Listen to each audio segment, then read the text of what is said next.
चारचाकी असल्यामुळे आपण पाहिलं आहे की बरेचशा लाभार्थी जे आहेत लाडकी बहीण या योजनेपासून त्यांना रद्द करण्याची प्रक्रिया जी आहे तर ती सुरू झालेली होती आणि याच चारचाकीच्या सर्वेला बऱ्याचशा ठिकाणी लाडकी बहीण या योजनेच्या अंतर्गत ज्या चारचाकी लाभार्थी होतात ज्यांना बाहेर काढण्याची जी प्रक्रिया होती या लाभार्थी यादीमधून तर त्या प्रक्रियेला त्या सर्वेला अंगणवाडी सेविकाकडनं विरोध होताना दिसत आहे। मी तुम्हाला पूर्वी पण सांगितलं होतं की एवढं सोपं जाणार नाही। एक सर्वात महत्त्वाची गोष्ट सांगतो जी तुम्हाला कोणीही सांगणार नाही। माझ्या मते आता बघा की या योजनेसाठी तुम्हाला 1 जून ते 1 जुलै या दरम्यान KYC करायची आहे। बँक KYC नाही, प्रत्येक योजनेसाठी आपण KYC करत असतो। कधी 1 जून म्हणतोय मी, 1 जून ते 1 जुलै या एका महिन्याच्या कालावधीमध्ये आपल्याला KYC करायची आहे। काय करायची आहे? KYC। मी हे का सांगतो आता तुम्ही फक्त समजून घ्या। KYC करायची आहे म्हणजे 1 जूनपर्यंत माझ्या मते एखाद्या लाडक्या बहिणीकडे जर चारचाकी असेल, एखाद्या लाडक्या बहिणीकडे जर चारचाकी असेल आणि सर्वेमध्ये ती लाडकी बहीण जर का डिटेक्ट झाली नाही म्हणजे सर्वेमध्ये पडताळणीमध्ये त्या लाडक्या बहिणीचं नाव आलं नाही तर जूनपर्यंत त्या लाडक्या बहिणीचा कदाचित लाभ घेण्याची प्रक्रिया चालूच राहील। का? कारण की सर्वेमध्ये कधी कधी असं पण होऊ शकतं की चारचाकी असून पण एखाद्या लाडक्या बहिणीला लाभ मिळत राहील, पण मात्र 1 जूनच्या नंतर जे KYC करायला गेल्याच्या नंतर अडचण येईल। आता येतो मुख्य मुद्द्यावर, म्हणजे समजलं की आता महिना आहे चालू फेब्रुवारी, मार्च, एप्रिल, मे, जून म्हणजे पुढचे 4 महिने पण जे आहे अपात्र काही लाडक्या बहिणी पण या योजनेतून जर बाहेर गेल्या नाही म्हणजे खास करून चारचाकी असेल तरी पण तर त्या फायदा घेऊ शकतात। अशा पद्धतीने जे आहे लक्षात ठेवा घडण्याचे चान्सेस खूप आहेत।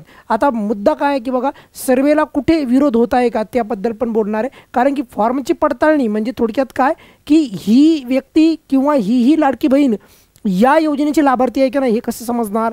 म्हणजे चारचाकीच्या अंतर्गत की अंगणवाडी सेविका जी आहे किंवा अंगणवाडी ताई त्या स्वतः त्या लाडक्या बहिणीच्या घरी जाणार आणि पाहणार की लाडकी बहीण म्हणजे ती लाडक्या बहिणीच्या घरी जी काही यादीमध्ये म्हणजे जी आपल्याला जिल्हा अधिकारी किंवा जी काही परिवहन विभागाकडून यादी प्राप्त झालेली आहे अंगणवाडी सेविकाला तर त्या यादीमध्ये नाव असेल तर त्या लाडक्या बहिणीला विचारलं जाणार की ही गाडी तुमच्या घरी आहे का वगैरे वगैरे। क्लिअर?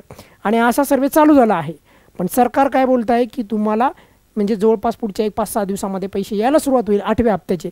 पण आता हा आकडा तिथपर्यंत म्हणजे हे अपडेट झालं आहे का, म्हणजे ही यादी संपूर्ण अपडेट झाली आहे का, तर त्याची शक्यता खूप कमी वाटते बघा मला।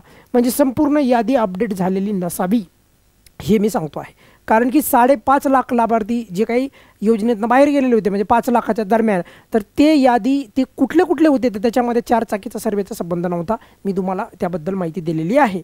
पण आता महत्त्वाचा मुद्दा हा आहे आणि खूप महत्त्वाचा आहे, जर तुमच्याकडे चारचाकी असेल तर माझ्या मते बऱ्याचशा लाडक्या बहिणी आहेत परत त्या चारचाकी असून पण या योजनेच्या अंतर्गत जर अंगणवाडी सेविकेकडनं जर विरोध झाला तर तो सर्वे करायला खरंच अवघड जाऊ शकतं। यामध्ये कोणाला काही डाऊट नाही।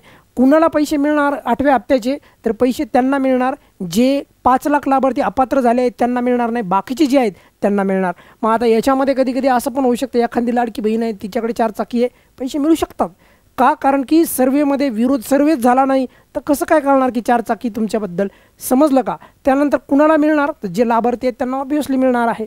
आता राहिला मुद्दा आणखी एक महत्त्वाचा मुद्दा की 20 ते 24 या फेब्रुवारीच्या तारखेच्या दरम्यान वितरण सुरू होणार आहे, त्यामुळे कोणीही काळजी करायची गरज नाही। पटपट तुमची जे पण काही प्रक्रिया राहिलेल्या आहेत त्या अपडेट करायच्या। आतापर्यंत 8व्या हप्त्याचं वितरण सुरू झालेलं नाही। कोणी तुम्हाला खोट्या पद्धतीने किंवा चुकीची माहिती द्या असेल की 8वा हप्ता चालू झाला या जिल्ह्यामध्ये चालू झाला फलाण्या बँकेमध्ये चालू झाला, असं नाही आहे। 8वा हप्ता चालू झाला नाही। सर्वात अगोदर खात्रीलायक माहिती आपल्या चॅनलवर देण्यात येईल आणि मी ज्या अपडेट देतो तुम्हाला माहिती सर्वात अगोदर अपडेट देतो आहे। परत सांगतो आहे चारचाकी वाहनाचा जो सर्वे होतो आहे तर या सर्वेला अंगणवाडी सेविकेकडनं जे केलं चाललं आहे तर बऱ्याचशा ठिकाणी अंगणवाडी सेविका अशा प्रकारचा सर्वेला नकार देत आहेत। आम्हीच फॉर्म भरायचा आणि आम्हीच त्यांना अपात्र ठरवायचं परत। यामुळे जे आहे लक्षात ठेवा बऱ्याचशा ठिकाणी अंगणवाडी ताई याला विरोध करताना आपल्याला आढळत आहे। खास करून वर्धा इथे पण याला विरोध झालेला आहे। आपण या पद्धतीने जे आहे या गोष्टींना समजून घेऊ शकतो। थोडक्यात सांगायचं तात्पर्य चारचाकीवाल्यांना मी परत सांगितल्याप्रमाणे की जी KYCची पद्धत आहे मी सांगितलं तुम्हाला नवीन आता या योजनेचा लाभ सुरू ठेवण्यासाठी 1 जून ते 1 जुलै दरम्यान आपल्याला येणाऱ्या टायमामध्ये आता करायची गरज नाही, 8व्या हप्त्याला अजिबात KYC करायची गरज नाही। पण येणाऱ्या टायमामध्ये 1 जून ते 1 जुलै दरम्यान आपल्याला ई-के-वाय-सी लाडक्या बहिणीसाठी करावं लागणार आहे. बँकेची ई-के-वाय-सीबद्दल बोललो नाही, मी बोलतो आहे की लाडकी बहीण या योजनेसाठी. तर एखादी लाडकी बहिणीचा समजा 4 चाकीचा सर्व्हिस झाला नाही, समजा एखाद्या लाडक्या बहिणीकडे 4 चाकी, व्यवस्थित समजून घ्या, आणि त्या लाडक्या बहिणीला अपात्रच केली गेली नाही, तर पुढे लक्षात ठेवा फेब्रुवारीचा महिना मिळू शकतो, त्यानंतर मार्चचा पण महिना मिळेल, कारण चेकच झाली नाही 4 चाकी आहे का नाही, त्यानंतर एप्रिलचा महिना मिळू शकतो आणि 1 जूनचा पण महिना मिळू शकतो. म्हणजे हे असे पुढचे जे येणारे 4-5 महिने आहेत, तर त्याचा काही लाडक्या बहिणींना लाभ मिळू शकतो. कारण की त्यांना जरी यादीमध्ये नाव असेल तर सर्वे जर व्यवस्थित झाला नाही तर त्या लाडक्या बहिणी पुढे लाभ घेऊ शकतात.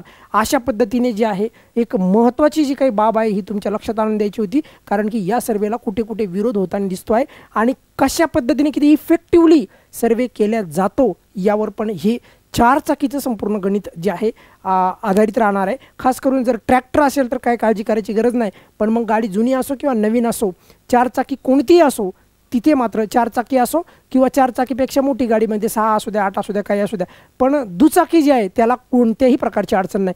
तुर्तास या व्हिडिओमध्ये आपण इथेच थांबूयात. काही अडचण असेल व्हिडिओच्या खाली नक्की तुम्ही मला विचारू शकता. मी खूप महत्त्वाची अपडेट तुम्हाला देत असतो. अशा प्रकारची माहिती तुम्हाला कोणीही देणार नाही, कुठल्याही चॅनलवर कोणत्याही ठिकाणी तुम्हाला मिळत नाही, हे तुम्हाला माहीत आहे. तुर्तास या व्हिडिओमध्ये आपण इथेच थांबूयात.